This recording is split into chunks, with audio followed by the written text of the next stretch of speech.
دوستو ایک بڑی خبر آپ کو دینے جا رہے ہیں۔ خبر یہ ہے کہ اسرائیل نے لبنان میں مبینہ قتل عام پر تنقید کے باعث غزہ کے سول ملٹری مرکز سے اسپین کو خارج کر دیا ہے۔ اسپین کو خارج کر دیا ہے، باہر کا راستہ دکھا دیا ہے۔ کیوں؟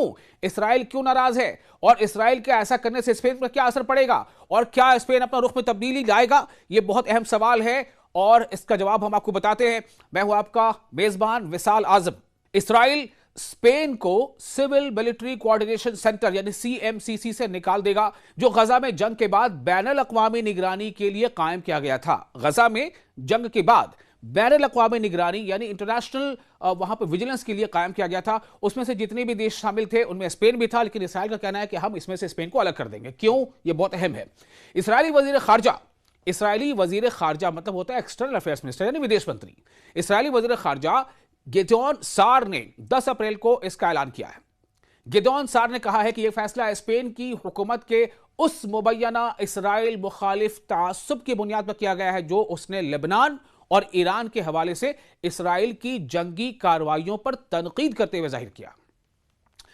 اسرائیلی وزارت خارجہ کے مطابق یہ اقدام اسرائیل مخالف جنون کے پس منظر میں کیا گیا ہے جو پیڈرو سانچیز، جو اسپین کے لیڈر ہیں، پیڈرو سانچیز وہاں کے مکھیا ہے، ان کی قیادت میں ہسپانوی حکومت میں پایا جاتا ہے اور جس سے اسرائیل اور امریکہ دونوں کے مفادات کو شدید نقصان پہنچتا ہے۔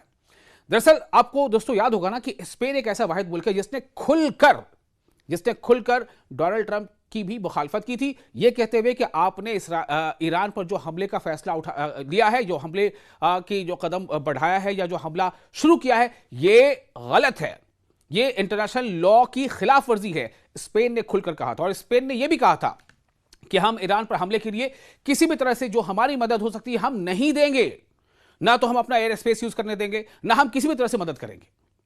اور یہی اسپین ہے جس نے بار بار اسرائیل کو بھی تنقید کا نشانہ بنایا تھا جب اسرائیل غزہ پر لگاتار بمباری کر رہا تھا۔ حالانکہ اس کے بعد غزہ پر بمباری کچھ رکی تو نہیں، کچھ تھمی تھی، سیز فائر کا اناؤنسمنٹ ہوا تھا، لیکن اس کے بعد بھی اسرائیل لگاتار غزہ پر حملے کرتا ہی چلا آ رہا ہے۔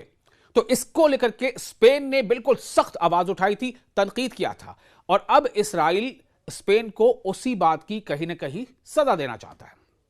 اسرائیلی حکام نے بتایا ہے کہ اسپین کو باضابطہ نوٹس بھیج دیا گیا ہے۔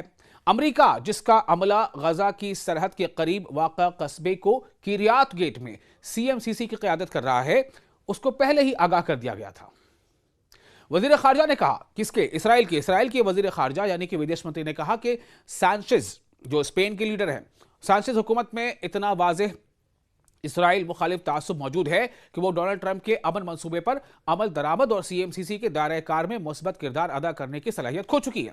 یعنی اسرائیل اسپین کو کیا کہہ رہا ہے؟ تعصب والا، اسے تعصب نظر آ رہا ہے، کیونکہ اسپین نے اسرائیل کی کھل کر تنقید کی، نہ ہی صرف تنقید کی بلکہ اسپین نے یہاں تک کہہ دیا تھا کہ ہم تمام تر جو ہمارے جو تعلقات ہوتے ہیں نا ڈپلومیٹ لیول پہ اور کئی لیول پہ، بزنس کے لیول پہ، ٹریڈ کے لیول پہ، ہم سب ختم کرتے ہیں اسرائیل کے ساتھ۔ یہ اعلان کیا تھا کس نے؟ اسپین نے۔ یعنی اسپین نے کہیں نہ کہیں غزہ میں ہونے والے قتل عام کے خلاف آواز اٹھائی تھی، اس کے خلاف اس نے اسرائیل کی تنقید کی تھی، کئی منچوں پر تنقید کی تھی، اور اس کے بعد جو سانچیز وہاں کے پرائم ہے ان کے بعد کئی اسپین کے لیڈروں نے اس طرح کے کا فیصلہ لیا تھا اور اس طرح کے بیانات دیے تھے۔ تو اسرائیل اب اسپین کو جو ہے کیا کہہ لیں اس کو ہم، جو ایک لفظ ہو سکتا ہے کہ اس کا بدلہ نکال رہا ہے۔ تقریباً 20 ملکوں کے فوجی یا سویلین اہلکار CMCC میں تعینات ہیں، جبکہ تقریباً 40 بین الاقوامی تنظیمیں بھی اس کا حصہ ہیں جو نگرانی کر رہی ہے۔ کہاں پر؟ غزہ پر۔ تو CMCC کو ڈونلڈ ٹرمپ نے اکتوبر میں حماس اور اسرائیل کے درمیان جنگ بندی کے بعد قائم کیا تھا۔ 6 ماہ بعد بھی اسرائیل غزہ کے آدھے سے زیادہ حصے پر قابض ہے اور فلسطینیوں کی ہلاکتیں بھی جاری ہیں۔ اسی دوران CMCC کے تحت موقع تعمیر نو کا عمل بھی ابھی تک شروع نہیں ہوا ہے اور غزہ میں داخل ہونے والی امداد کی مقدار انتہائی کم ہے۔ خاص طور پر ایران کے ساتھ جنگ شروع ہونے کے بعد اس میں مزید کمی آ گئی ہے۔